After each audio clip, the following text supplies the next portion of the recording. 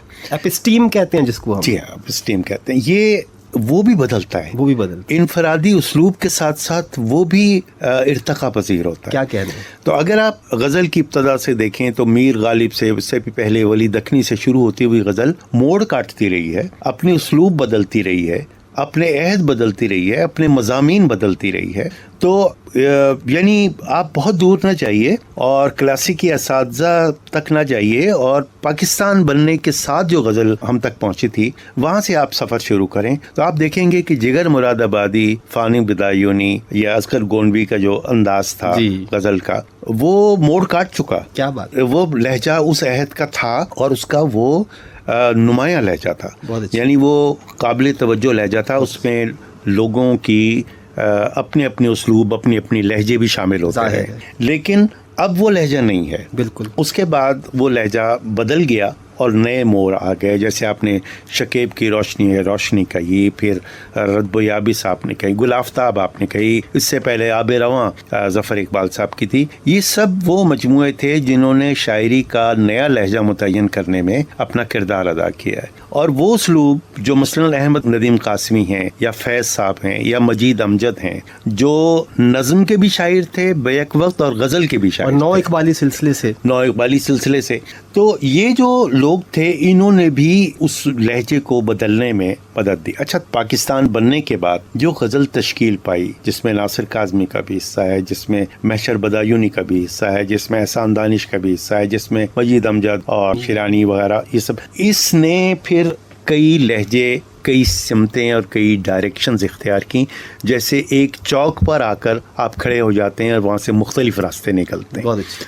تو یہ لہجہ بدلتا رہا ہے. اب آپ کے سوال کا جو دوسرا حصہ ہے, جب ہم غزل کے میدان میں داخل ہوئے تو اس وقت بہت سے ناموں کا طوطی بولتا تھا جو ہم سے پہلے موجود تھے, اور اس میں کوئی شک نہیں ہے کہ انہوں نے بہت اہم اضافے کیے. لیکن میں سمجھتا ہوں کہ وہ 70 کی دہائی میں جس میں ثروت حسین کا ایک خاص اساطیری لب و لہجہ شامل تھا, محمد اظہار الحق کا ایک خاص اساطیری اور داستانی روایت کا لہجہ تھا, مولانا خالق صاحب کا بڑا اچھا خوبصورت لہجہ تھا, یہ سب لوگ جو ہیں انہوں نے کم و بیش ایک طرح کا لہجہ اپنایا تھا. ثروت ان میں پائنیئر تھے اور انہوں نے جو اپنی داستانی روایات کو, دیو مالائی کہانیوں کو اور ان چیزوں کو غزل کی شکل میں بڑے خوبصورت ٹچ دیے تھے. لیکن وہ دور بھی ختم ہوا. صحیح. اور اس کے بعد پھر نئے مسائل سامنے آئے, اور غزل کی یہ خاصیت تو ہے ہی, آپ جانتے ہیں کہ وہ اس میں اتنی لچک ہے کہ وہ ہر دور میں نئے مسائل کو, نئے موضوعات, نئے مضامین کو اپنے دامن میں جگہ دے دیتی ہے.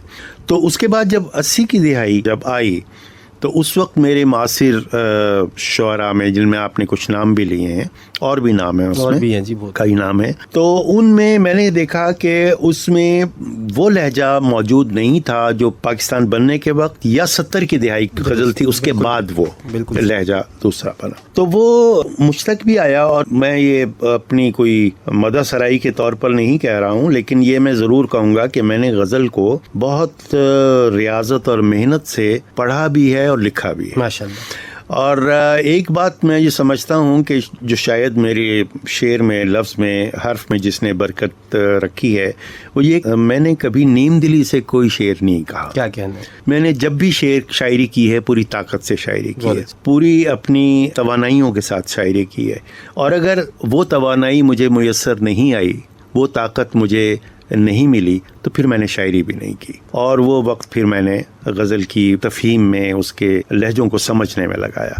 تو شاید یہ وجہ ہے کہ اس میں مجھے ایک قابل ذکر اور اہم مقام بھی مل گیا. جی ماشاءاللہ، یہ خصوصی دین ہے، ورنہ یہ جو لکھنے کا کام ہے جب ہم کرتاس کے سپرد کر دیتے ہیں اپنی فکر اور اپنا جذبہ، تو ہم پھر اس کو وقت کے حوالے کر دیتے ہیں. جی بالکل ایسے ہی وقت ہمارے ساتھ جو بھی کرے جی اس میں. آپ کی گفتگو میں اصل میں اتنی ڈائمینشنز بن رہی ہیں، اتنے سوالات نکل رہے ہیں، بات سے بات نکل رہی ہے. آپ کی جو محنت ہے، جو آپ کی ساری ریاضت ہے، وہ آپ کے شعر کا حصہ بنتی ہے. مجھے آپ کی غزل ذاتی طور پہ اس لیے پسند ہے کہ آج کے منظر نامے میں، اور غزل کا یہ مسئلہ رہا ہے کہ آپ غزل کے اوپر سے شاعر کا نام ہٹا دیں تو کسی کی بھی غزل کسی کی بھی کہہ کے سنائی جا سکتی ہے. یہ صحیح کہہ رہے ہیں. سعود عثمانی کی غزل نام ہٹا بھی ہو تو پتہ چلتا ہے کہ یہ سعود عثمانی کی. جی بڑی مہربانی. تو یہ کوئی چھوٹا کنٹریبیوشن نہیں ہے، یہ بہت بڑی بات ہے. صاحب میں قطع کلامی کر رہا ہوں، لیکن میں ہمیشہ اس سوال نے مجھے متجسس رکھا ہے کہ یہ جو اسلوب ہوتا ہے کسی شاعر کا، ہم یہ کہتے ہیں کہ اس کا لہجہ یہ ہے جی جی، یا اس کا اسلوب یہ کیا ہوتا ہے اور یہ کیسے بنتا ہے. صحیح.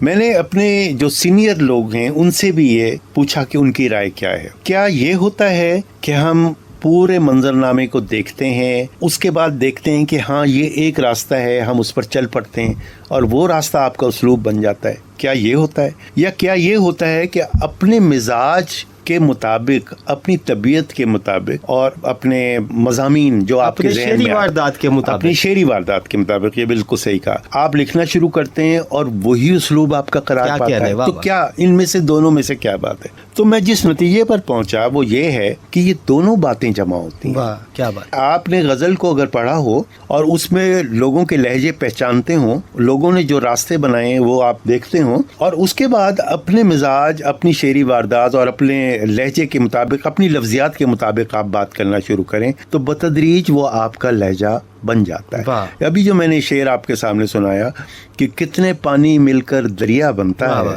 بنتے بنتے کوئی لہجہ بنتا ہے. تو ایسا نہیں ہوتا کہ روز اول آپ کو وہ لہجہ آپ اپنا دریافت کرنے میں کامیاب ہو جائیں. بہت سے پانی ملتے ہیں، بہت سی ندیاں نالے ملتے ہیں تو ایک دریا بنتا ہے. کیا کہنے. میری ایک شکایت ہے معاصر غزل کے ساتھ، اور آپ کی غزل اس شکایت کا ازالہ کرتی ہے کہ فکر پہ نہیں کھڑی ہوئی.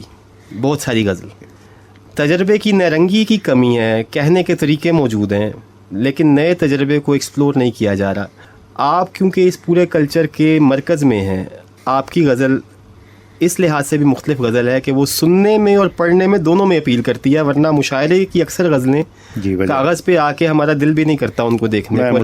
میں متفق ہوں آپ کی بات. تو آپ کی غزل کاغذ پہ اس لیے ہمیں امپریس کرتی ہے کہ اس کے اندر فکر کا ٹونک، فکر کی توانائی موجود ہے. غزل فکر سے عاری ہوتی جا رہی ہے. اس کے بارے میں یہ آپ کا مشاہدہ ہے، مجھے یہ یقین ہے کہ آپ کا مشاہدہ ہے اور آپ نے اسی مشاہدے کے تحت اپنی غزل الگ کی ہے. جی میں آپ کی باتوں سے متفق ہوں. دیکھیں بات یہ ہے کہ غزل میں 2-3 چیزیں ہیں. اگر کسی ایک چیز کی بھی کمی ہو وہ اس کو غزل نہیں بننے دیتی، وہ شعر بننے نہیں دیتی. اس بات کلام میں موضوع کہہ سکتے ہیں لیکن وہ شعر نہیں بنتا. اچھا وہ کیا ہے؟ ایک تو یہ ہے کہ جو آپ کا تجربہ ہے وہ آپ پر کتنی شدت سے وارد ہوا تھا، ایک بات. دوسرا آپ کتنی شدت سے اس کو بیان کرنا چاہتے ہیں. اور تیسرا یہ کہ آپ کا کریفٹ کیا کہنے. واہ. دیکھیں اگر کریفٹ کمزور ہے اور آپ نے مصرع سازی پر اتنی توجہ نہیں دی جتنی یہ اس کو توجہ دینی چاہیے تھی تو وہ شعر مضبوط نہیں رہے گا. آپ کے دل میں جو بھی واردات رہی، آپ جتنی بھی شدت سے اس کیفیت کو محسوس کرتے رہیں، لیکن اگر آپ نے اظہار میں اس میں کوئی کمی اور کجی رہ گئی ہے تو وہ شعر نہیں بننے دے گی اس کو. تو ایک بات تو یہ ہے کہ کیا کہنا چاہیے اور دوسرا ہے کہ کس طرح کہنا چاہیے. یہ دونوں باتیں جب جمع ہوں گی تو شعر تب بنے گا. واہ واہ. صرف کریفٹ سے بھی شعر نہیں بنتا، صرف اپنی کیفیت سے بھی شعر نہیں بنتا. دونوں چیزوں کا امتزاج میرا خیال میں کیا کہنے. وہ عالم میں جس کی دھوم تھی اس شاہکار پر، دیمک نے جو لکھے کبھی وہ تبصرے بھی دیکھ. کرافٹ والی شاعری ڈھیر پڑی ہوئی ہے، وقت فراموش کر چکے لوگوں نے تجربے کیے کرافٹ میں بغیر کنٹینٹ کے، اور وہ آج ڈھیر بنی ہوئی ہے. سعود عثمانی بھائی غزل پہ بڑی اچھی گفتگو چل رہی ہے اور کئی سوالات ہم آج قائم کر رہے ہیں معاصر غزل کے بارے میں. آپ کی اس گفتگو کے تناظر میں میں چاہوں گا سامعین کے ذوق سماعت کی نظر کلام کیا جائے. پھر بات وہی ہے کہ سعود عثمانی سامنے بیٹھے ہوں تو دل کرتا ہے کہ شاعری سنی جائے. بہت شکریہ. اصل میں بات آپ نے قوس کی تو مجھے قوس کی ایک غزل یاد آ رہی ہے جو میری پہلی کتاب تھی اور اس کی وہ غزل بڑی معروف ہوئی تھی اس زمانے میں. اس کے کچھ شعر میں جی بسم اللہ. یہ خوش نظری خوش نظر آنے کے لیے ہے، اندر کی اداسی کو چھپانے کے لیے. میں ساتھ کسی کے بھی صحیح پاس ہوں تیرے سب در بدری ایک ٹھکانے کے لیے. کیا مصرع ہے, کیا بولتا ہوا مصرع ہے. واہ واہ, بہت شکریہ. میں ساتھ کسی کے بھی صحیح پاس ہوں تیرے سبحان اللہ. سب در بدری ایک ٹھکانے کے لیے ہے, اور تجھ کو نہیں معلوم کہ میں جان چکا ہوں. واہ, تجھ کو نہیں معلوم کہ میں جان چکا ہوں, تو ساتھ فقط ساتھ نبھانے کے لیے ہے. واہ واہ واہ. تو شعر سنیں کہ اس راہ پہ ایک عمر گزر آئے تو دیکھا. واہ, اس راہ پہ ایک عمر گزر آئے تو دیکھا, یہ راہ فقط لوٹ کے جانے کے لیے ہے. واہ واہ واہ, اور رہ رہ کے کوئی خاک اڑا جاتا ہے مجھ میں. واہ کیا بات. رہ رہ کے کوئی خاک اڑا جاتا ہے مجھ میں, کیا دشت ہے اور کیسے دیوانے کے لیے. واہ واہ واہ واہ واہ, سبحان اللہ سبحان اللہ. رہ رہ کے کوئی خاک اڑا جاتا ہے مجھ میں, کیا دشت ہے, کیا دشت ہے اور کیسے دیوانے کے لیے ہے. اور یہ بھی شعر سنیں کہ تو نسل ہوا سے ہے بھلا تجھ کو خبر کیا. کیا کہنے. تو نسل ہوا سے ہے بھلا تجھ کو خبر کیا, وہ دکھ جو چراغوں کے گھرانے کے لیے. واہ واہ واہ واہ واہ واہ واہ واہ, کیا کہنے, کیا استعارے بنائے جی. تو نسل ہوا سے ہے بھلا تجھ کو خبر کیا, وہ دکھ جو چراغوں کے گھرانے کے لیے. واہ واہ, یہ خوش نظری خوش نظر آنے کے بولتا ہوا لیے, مصرع ہے, غزل کا مصرع ہے. کیا کہنے, اندر کی اداسی کو چھپانے کے لیے. کیا کہنے, کیا کہنے. جیتی جاگتی ہنستی بولتی غزل, کیا غنائیت ہے اس میں, اور غنائیت آپ کی ساری شاعری میں ہے. ایک لیریسزم ہے آپ کا, تحت اللفظ پڑھتے ہوئے لگتا ہے کہ وہ ترنم میں آ رہا ہے. بہت مہربانی. کلام گایا گیا بہت زیادہ ماشاءاللہ. جی جی. اور صفحے اول کے گلوکاروں نے گایا, ریڈیو پاکستان نے بھی آپ کی غزلوں کے ریکارڈز موجود ہیں. جی. تو کچھ یاد ہیں کون کون سا کلام کس کس نے گایا, کچھ مطلب ہمیں عنایت کیجیے. جی جی. ایک تو یہی غزل جو میں نے آپ کو سنائی, یہ سی پی او لاہور سے ریکارڈ ہوئی تھی. اب مجھے یہ یاد ہے کہ اس کی جو کمپوزیشن تھی وہ غلام قادر شگن صاحب نے, اچھا شگن صاحب نے بنائی تھی. بہت بڑے استاد. اس کی کمپوزیشن, اور گائی کس نے تھی گلوکار مجھے یاد نہیں ہے, لیکن حامد علی خان غزل کا ایک بڑا نام ہے, تو انہوں نے بھی میری غزل گائی, وہ بھی ریڈیو پر موجود ہے. اور وہ ہے کہ بچھڑ گیا ہے تو اب اس سے کچھ گلا بھی نہیں, بچھڑ گیا ہے تو اب اس سے کچھ گلا بھی نہیں, کہ سچ تو یہ ہے کہ وہ شخص میرا تھا بھی نہیں. واہ واہ. بچھڑ گیا ہے تو اس سے کچھ گلا بھی نہیں, بچھڑ گیا ہے تو اس سے کچھ گلا بھی نہیں, کہ سچ تو یہ ہے وہ ایک شخص میرا تھا بھی نہیں, بچھڑ گیا ہے تو اس سے کچھ گلا بھی نہیں.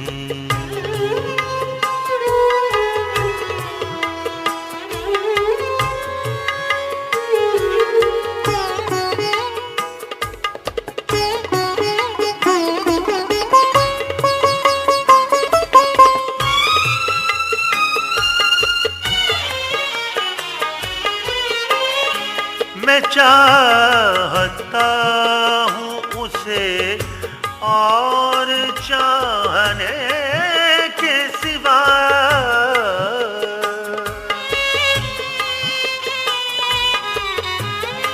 میں چاہتا ہوں اسے اور چاہنے کے سوا, میرے لیے تو کوئی اور راستہ بھی نہیں, بچھڑ گیا ہے تو اس سے کچھ گلا بھی نہیں.